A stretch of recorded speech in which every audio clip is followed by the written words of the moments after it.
नमस्कार, मैं हूं आपके साथ अर्जुन खजूरिया। आपका स्वागत है हमारे चैनल में। इस वक्त अगर बात की जाए तो लगातार जो केंद्रीय जांच एजेंसियां हैं वो इस समय जो है पूरी तरह से विपक्षी जो नेता हैं उनको रडार में लिए हुए हैं। अलग अलग जो घोटाले पिछले कई सालों में किए गए हैं उसको लेकर के यहाँ पर अगर बात की जाए तो लगातार सीबीआई हो या फिर ईडी हो, वो इस समय छापेमारी कर रही है, रेड कर रही है, समन दिए जा रहे हैं।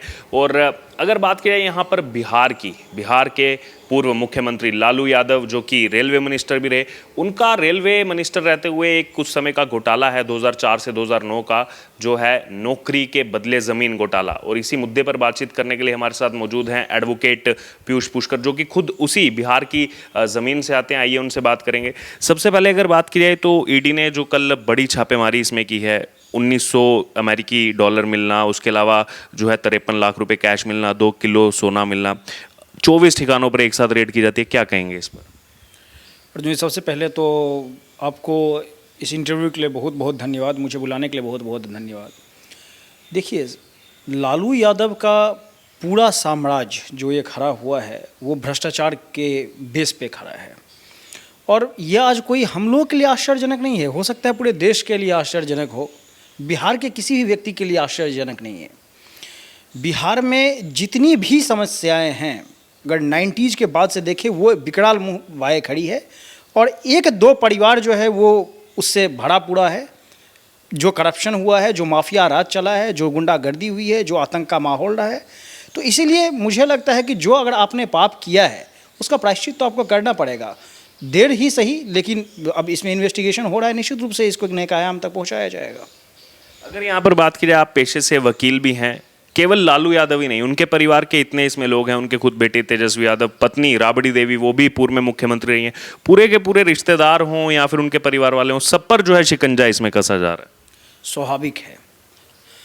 अगर आपसे मैं पूछूं कि लालू यादव के दोनों पुत्र, उनकी पढ़ाई लिखाई क्या है? एक 9th पास है, एक 8th पास है। संपत्ति कितनी है? करोड़ों अरबों की संपत्ति है। कहाँ से ये संपत्ति आई है? मैं मान लीजिए बिहार का एक बेटा हूँ, यहाँ पर आके एडवोकेसी कर रहा हूँ तो मैं पैसे कमा रहा हूँ। मेरा एक डेफिनेट सोर्स ऑफ इनकम है। पता है लोगों को कि मैंने पढ़ाई लिखाई करी है, DU से पढ़ाई करी है, उसके बाद मैं इस प्रोफेशन में हूँ। लेकिन लालू यादव की पूरी फैमिली का क्या प्रोफेशन है? आप मुझे एक किसी व्यक्ति का बताइए। लालू यादव खुद ओपन ऑन एयर कह चुके हैं कि वो तो पहले गाय भैंस चराते थे और उनका कोई और पेशा नहीं था। आज वो अरबों खरबों का मालिक है। यही सब वो कृत्य है जिसके कारण अरबों खरबों कमाए गए हैं। उसमें चाहे जॉब के लिए लैंड घोटाला हो या फिर टिकट देने के लिए लैंड घोटाला। इससे पहले भी ऐसा वाकया सामने आ चुका है कि टिकट के लिए भी इन लोगों ने लैंड लिया है लोगों से। मतलब चूंकि आप कैश नहीं ले सकते हैं तो लैंड। और सोचिए, एक ऐसा व्यक्ति जो आदमी का जॉब और बाकी चीज़ों के साथ सौदा, जानवर के चारा के साथ सौदा कर रहा है, तो आपको मतलब, इसलिए मुझे इसमें कोई आश्चर्य नहीं है। उनका परिवार का वैसे भी एक एक व्यक्ति इसमें संलिप्त है। अगर आपके पास, इसको हम लीगल टर्म में प्रोसीड्स ऑफ क्राइम बोलते हैं, अगर गया हुआ है तो उसका तो आपको परिणाम भुगतना पड़ेगा। जिसमें ये जो आप बात कर रहे थे कि इतने ठिकानों पर रेड पड़ी है, जो 24 या 40 अलग अलग ठिकानों पर रेड पड़ी है, उसमें जब एक ठिकाना जो प्राइम एक्यूज का जो ठिकाना है उसमें तेजस्वी यादव थे, जिसमें रेड चल रही थी उस समय थे वो, तो बताइए क्यों उसका रडार पे उसको ना लिया जाए? तो इसीलिए इनके परिवार के हर एक व्यक्ति की संपत्ति की जांच की जाए, उनका एक प्रॉपर सोर्स ऑफ इनकम पता किया जाए कि आखिर इन्होंने जो अकूत संपत्ति बनाई है उसका आधार क्या है। और अगर आधार कोई नहीं है तो उसका आधार है कि जनता के पैसे को चोरी करके, अलग अलग गुंडा राज स्थापित करके, माफिया राज स्थापित करके उन्होंने लूटा है, पूरे बिहार को लूटा है। बिहार की अगर आज ये स्थिति है तो वो लालू परिवार उसमें एक बहुत बड़ा उसका एक सहभागी है। तो निश्चित रूप से उसके एक एक सदस्य जो इस पाप के भागीदार हैं, उसको निश्चित रूप से अगर कोई जो जांच एजेंसी है अगर अपने निशाने पर ले रही है, उसकी जांच कर रही है, तो वो तर्कसंगत है, न्यायपूर्ण है। वहीं तेजस्वी यादव का जो जिक्र आपने किया, वहाँ पर प्राइम जो लोकेशन, एक्यूज लोकेशन, वहाँ पर वो मौजूद थे। सीबीआई का उनको समन मिला था, पेश होना था, लेकिन उन्होंने कहा मेरी पत्नी गर्भवती है, मैं उनके साथ हॉस्पिटल में हूँ, मैं नहीं आ सकता। और बार बार जो बाकी उनके रिश्तेदार हैं वो भी यही क्लेम कर रहे हैं कि गर्भवती पत्नी है, लेकिन बीजेपी ने जानबूझ के पीछे छोड़ दिया सीबीआई और ईडी को। जब ये जॉब को लेकर जब लोगों से ज़मीन का सौदा करवा रहे थे, उसमें बहुत ऐसे थे जिनके फैमिली के लोगों के पास पैसा नहीं था। कर्ज लेकर उन्होंने पैसा दिया होगा, कर्ज लेकर ज़मीन इन्होंने लिखवाई ही होगी। वो कर्ज लेकर वो ज़मीन लिए होंगे, चूंकि डायरेक्ट पैसा ले नहीं सकते थे, उसके बाद इन्होंने सौदा किया होगा। आप सोचिए उन लोगों की क्या हालत हुई होगी। आज इनको गर्भवती पत्नी, बीमार पिता याद आ रहा है। इन लोगों ने, ये वो लोग हैं जो इनकी बात नहीं मानने पे लोगों को तेजाब से नहला देते थे। इनके पार्टी का ही सांसद था ना जिसने तेजाब से नहला दिया था।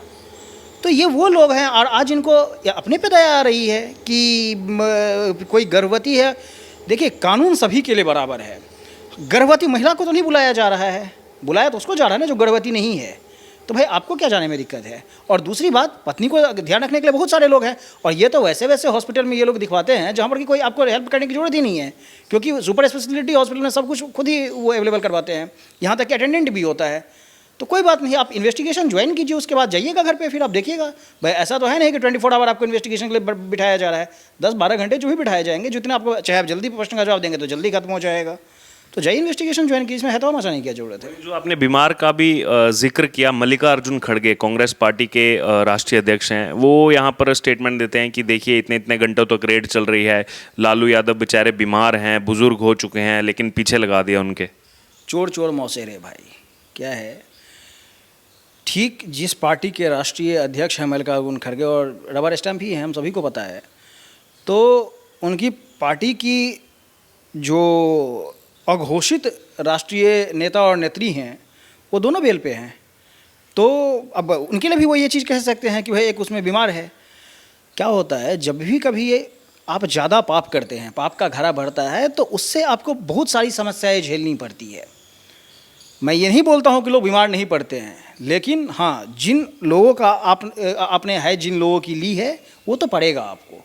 बिहार को आपने 15-17 सालों तक, और उसमें कांग्रेस भी सहभागी रही है, गठबंधन से इन दोनों ने सरकार चलाया है, बिहार को लूटा है, बिहार को पिछड़ा और स्ट्रेटेजिकली पिछड़ा बनाया है। अर्जुन जी, मैं आपको बताऊं, और ये मेरा व्यक्तिगत अनुभव है, मैं क्लास 7th में पढ़ता था, लालू यादव की बगल में एक सभा हुई थी, और लालू यादव वहाँ पर भाषण में बोलते थे कि अरे हमारे वोटर को रोड की क्या ज़रूरत है, वो तो भैंस पर चढ़ने वाला है, अगर कोई रोड बना देंगे, कोई कार्ड लेके आ जाएगा तो तुम्हारे भैंस को धक्का मार देगा। आप समझ सकते हैं, इस तरह से बिहार को पिछड़ा किया जाता था। एक जिसको हम बोलते हैं सेंटीमेंट को फैन करना, मतलब उसके भावनाओं के साथ खेलकर, और तब ये वो लोग हैं जो बिहार को पिछड़ा रखते थे, बिहार को लूटते थे, और उसके कारण अपना, इनका कोई बच्चा जो था बिहार में नहीं रहा करता था, सब बाहर घूमते रहते थे। जिस व्यक्ति को क्रिकेट नहीं आता था वो क्रिकेट खेलता था, और आप तो क्रिकेटर भी हैं, आप एम्पायर भी हैं, आप जानते हैं कि तेजस्वी यादव कितने बड़े प्लेयर हैं, लेकिन ज़बरदस्ती के वहाँ पर उसको घुसवाया जाता था उसमें, और जो लोग मेरिटोरियस थे उनको बाहर किया जाता था, नहीं तो आपको ज़मीन आपसे लिखवाया जाता। तो इसलिए मल्लिकार्जुन खड़गे का ये बयान एकदम बचकाना है। भाई ऐसा तो है नहीं कि, और लालू यादव तो अब ठीक हो चुके हैं, अब तो स्वास्थ्य लाभ कर रहे हैं, पॉलिटिकल बयानबाजी के लिए। और आपको मैं एक और वाकया इससे मैं याद दिला दूँ, लालू यादव जेल में स्वास्थ्य लाभ कर रहे थे, जेल के बाहर रिम्स में उस टाइम वो भर्ती थे, और उसी समय वो जेल से कॉल कर रहे थे ना कि अपना वोट तुम इधर नहीं इधर कर दो, जेल से उन्होंने कॉल किया था। तो उस अपराध में तब वो स्वास्थ्य उनका ठीक हो जा रहा है। उन्हीं की जेल से मसाज वाली, रिम्स से मसाज वाली वीडियो आई थी, जहाँ से वो एकदम पूरा मीटिंग अटेंड कर रहे हैं। और ये चीज़ तो तेजस्वी यादव को सोचना चाहिए कि जब एक दिन के लिए यहाँ से वो स्वास्थ्य लाभ के लिए बिहार गए थे, उनको दिल्ली में लेके चला गया था ये व्यक्ति।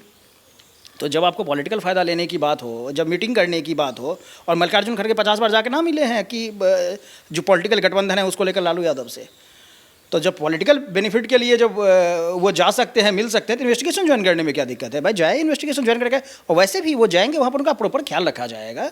जो उनके, अगर उनको रिसर्च चाहिए रिसर्च मिलता है, हर कुछ मिलता है, इन्वेस्टिगेशन का एक प्रॉपर तरीका है, तो उसमें उनको भागीदार बनना चाहिए। ये सब ऐसी बातें हैं जो, वही बात, चूँकि विपक्षी एकता का एक सिगुहा अभी इन लोगों ने छेड़ रखा है, जिसका बर्स्ट होना खैर स्वाभाविक है, लेकिन हाँ, उनका अपना ये एक फ्रस्ट्रेशन आप कह सकते हैं, जिससे कि बृहद तौर पे सारे भ्रष्टाचारियों को बचाना है, इसलिए इस तरह की बयानबाजी हो रही है। इसी बीच एक कमेंट ये भी लेना चाहूँगा, नीतीश कुमार, जिनको अगर बात की जाए तो लगातार वो बिहार के मुख्यमंत्री बने रहते हैं, कभी इस पार्टी के साथ कभी दूसरी पार्टी के साथ। अब उनका इसी मुद्दे पर एक बयान सामने आया और कह रहे हैं कि जब भी हम और लालू यादव साथ में आते हैं तो ये बीजेपी हमारे पीछे ये सब लगा देती है जांच एजेंसी। 2017 में साथ में आए तब पीछे लगा दिया, अब 2022 में साथ में आए तो तब हमारे पीछे लगा दिया।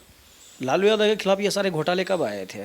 आज के ये सारे घोटाले हैं क्या? आज के केस हैं ये क्या? चारा घोटाला कब आया लालू यादव का? 96, 97, 95 में इन्होंने किया था। सरकार बीजेपी की थी क्या?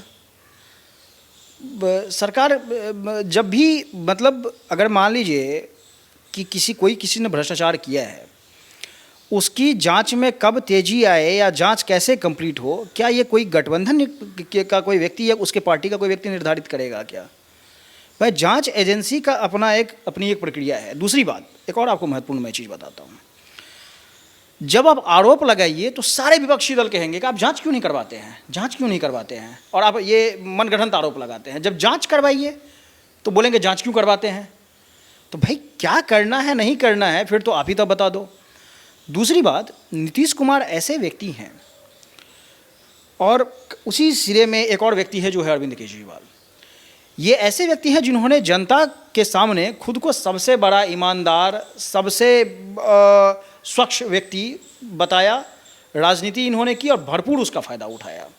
और आज आप अरविंद केजरीवाल जी का भी हाल देख रहे हैं, और यही हाल नीतीश कुमार जी का है। नीतीश कुमार जी, उनके पार्टी में जब तक आप उनके लिए लॉयल बन के रहेंगे, उनके चाटुकार रहेंगे, तब तक तो वो आप उनके लिए ठीक है। और जो ही अगर आप उनके खिलाफ अगर कुछ भी अगर ऐसा बोलेंगे जो सही है लेकिन उनके विरुद्ध में है, तो उसका शरद यादव जी से लेके लंबी फेहरिस्ती है। और क्या हाल इन्होंने किसका किया है वो किसके सामने नहीं है, सर्वविदित है, किसी से छुपा नहीं है, और इसको उसी तरह से लेना भी चाहिए। नीतीश कुमार वैसे भी आजकल फ्रस्ट्रेशन में है। उनके पार्टी का हनुमान कहे जाना, ना जो कहता था कि मैं वो नीतीश राम है, मैं हनुमान हूँ, वो व्यक्ति भी छोड़ के जा चुका है। तो नीतीश कुमार को मुझे लगता है कि इन सब बयानों से बेहतर ज़्यादा यह है कि अपनी पार्टी के अंदर झांक के और थोड़ा अपने पार्टी को ठीक करें, नहीं तो आरजेडी ही इनके पार्टी को लेकर डूब जाएगी। और वैसे भी आज जब डेट चल रहा है तब नीतीश कुमार ये बयान दे रहे हैं, लेकिन यही नीतीश कुमार अभी 4 दिन पहले ही खबर आई थी कि आरजेडी और गठबंधन में कुछ ठीक नहीं चल रहा है, आरजेडी जेडीयू के गठबंधन में। तो इसीलिए ये सब मुझे लग रहा है कि विपक्षी दल के जो भी व्यक्ति हैं जिनके लिए बयान आ रहा है, सभी को पता है कि किस तरह से भ्रष्टाचार में आकंठ डूबे हुए ये लोग हैं, और इनके पक्ष में अगर एक भी बयान अगर आ रहा है तो वो समाज, देश और जनता किसी के भी हित में नहीं है, ये सिर्फ इनके स्वहित में है। एक आखिरी छोटा सा कमेंट लेना चाहूँगा, क्योंकि आपकी एक्सपर्टीज़ भी है, जो सीबीआई, ईडी ये सब जो है इसमें कार्रवाई करती हैं। क्या लग रहा है आने वाले समय में ये जो नौकरी के बदले ज़मीन वाला घोटाला है, इसमें जिस हिसाब से अभी रडार पर हैं ये सब लोग, क्या एक्शन देखने को मिल सकता है आने वाले दिनों? इन्वेस्टिगेशन कंप्लीट होगा और उसके बाद जो इसका ट्रायल होता है, ट्रायल स्टार्ट होगा। क्योंकि एक बार चार्जशीट फाइल हो जाए, मेन है चार्जशीट फाइल होना है पहले, तो चार्जशीट एक बार फाइल हो जाए, उसके हिसाब से ही पता लगेगा कि सीबीआई ने अपना क्या और ईडी ने अपना क्या इन्वेस्टिगेशन किया है इन सारे मैटर्स में। फिर जब एक बार ट्रायल जब कंडक्ट होगा, देखिए हमारी न्याय प्रणाली तो ऐसी है, जो टेररिस्ट को भी हम रात में कोर्ट खुलवा के भी हम न्याय देने की कोशिश करते हैं, उसको प्रॉपर सुनवाई के लिए हम उसको अपॉर्चुनिटी प्रदान करते हैं। तो निश्चित रूप से ये भी एक अपराधी हैं, ये भी भ्रष्टाचारी हैं, अपराधी हैं, इनको भी सारी वो फैसिलिटीज़ मिलेगी जो हमारे, क्योंकि हमारे देश में प्रोसीजर जो है वो एस्टेब्लिश्ड है, इसलिए हम बोलते भी हैं कि प्रोसीजर एस्टेब्लिश्ड बाय लॉ। तो जो भी उसमें प्रोसीजर है वो इनको भी वही चीज़ मिलना है। अगर ये बोल रहे हैं कि नहीं इनके खिलाफ वेंडेटा है तो कल ये बच जाएंगे, लेकिन आप ही बताइए ना, इससे पहले जितने भी जांच हुई है किसमें ये बचे हैं?